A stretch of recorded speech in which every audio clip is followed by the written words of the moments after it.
Olá, amigos.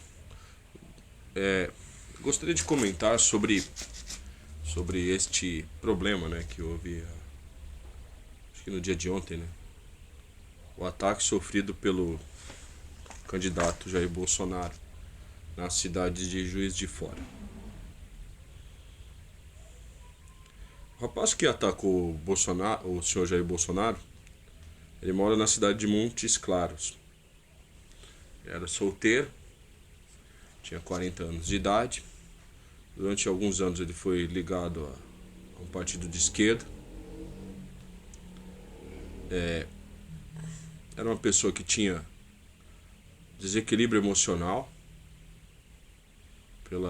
porque parece que há 2 anos atrás ele tentou agredir uma pessoa. Não se sabe, né, exatamente quais foram as motivações para a agressão feita por esse indivíduo. Eu não acredito, sinceramente, que seja por motivo político. Porque se fosse motivado por isso, Bolsonaro não estaria vivo mesmo. Ele teria sido morto.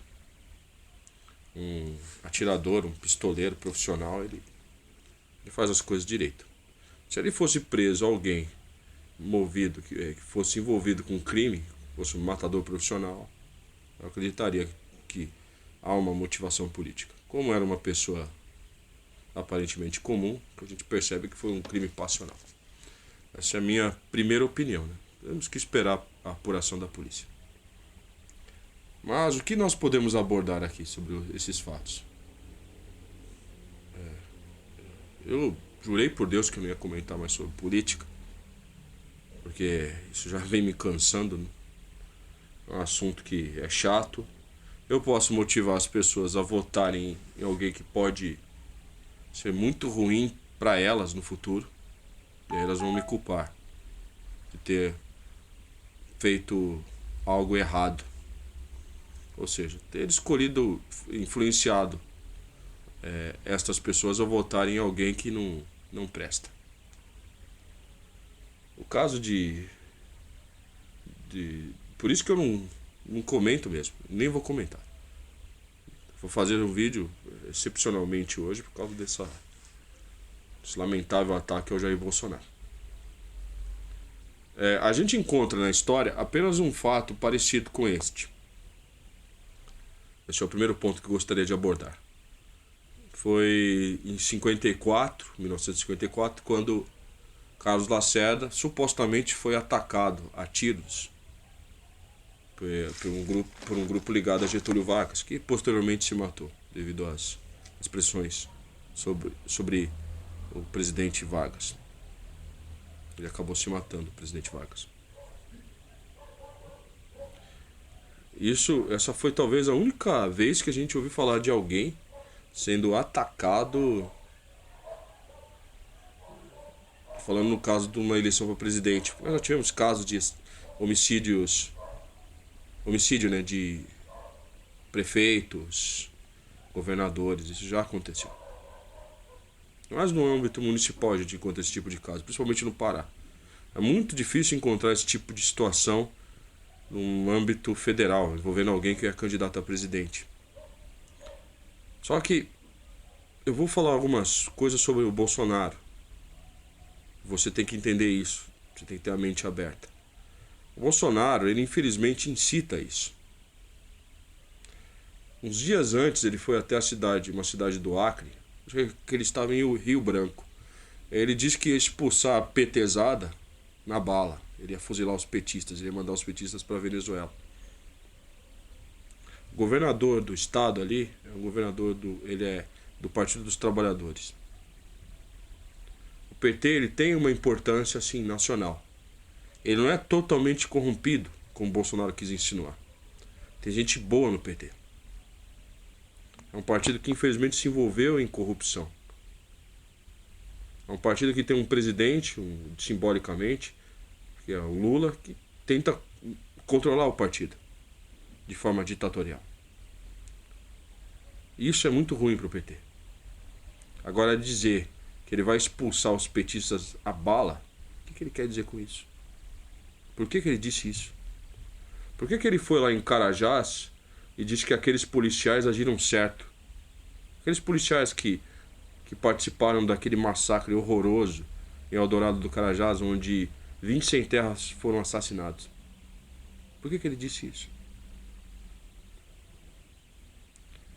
Eu lamento a agressão que ele sofreu, torço para que ele se recupere. Mas quem semeia vento colhe tempestade. Por que ele faz isso? Ele se diz cristão e incita apenas ódio. Um cristão não pode fazer isso. Ele parece mais um muçulmano com as atitudes dele. Parece um guerreiro cruzado e não um cristão de verdade. É por isso que eu sinto pela agressão sofrida, mas eu entendo por que ele sofreu. Por que ele faz isso? Ele é seguido por uma corja de idiotas. Esses idiotas que carregam o Bolsonaro nas cidades aí parecem os seguidores do Lula em 2002, quando este virou presidente. É a mesma coisa. E eu sinto dizer a vocês, se ele for eleito, em 6 meses ele está na mesma situação da Dilma, porque ele não vai conseguir cumprir o que ele prometeu. Os problemas do Brasil não são resolvidos da forma como Bolsonaro propõe, através de mágicas. Isso nós vimos Fernando Collor fazendo com a campanha Vou caçar os Marajás, e ele era o Marajá. Nós vimos Fernando Henrique fazendo isso também. Você lembra como acabou o governo Fernando Henrique? Aquela crise terrível, o país quebrado. O Lula também assumiu com as mesmas promessas e não conseguiu. Cumpriu até certo ponto. Mas hoje está nessa situação difícil e triste, preso lá em Curitiba. Bolsonaro vai ser a mesma coisa, infelizmente. Quando eu conheci o Bolsonaro, eu acreditei na política. O dia que ele votou contra a minha classe, a classe dos trabalhadores, ele votou a favor da reforma trabalhista, eu decidi me afastar de política. Me desmotivou. Mais uma vez me senti decepcionado. O único que talvez me deu um motivo para talvez acreditar em política hoje é o Cabo Daciolo. O único, porque você pega nas pautas dele, as pautas de votação são a favor de pessoas como eu, pessoas pobres. Bolsonaro tem uma plataforma política voltada somente a banqueiros, a burgueses e a privataria. Pegue as propostas de Paulo Guedes. Um lixo. Parece Armínio Fraga. É um Armínio Fraga sem grife. Que Deus tenha misericórdia de Bolsonaro, que ele se recupere. Mas eu espero que ele não ganhe a eleição, que vai ser muito ruim para o povo. Fiquem com Deus.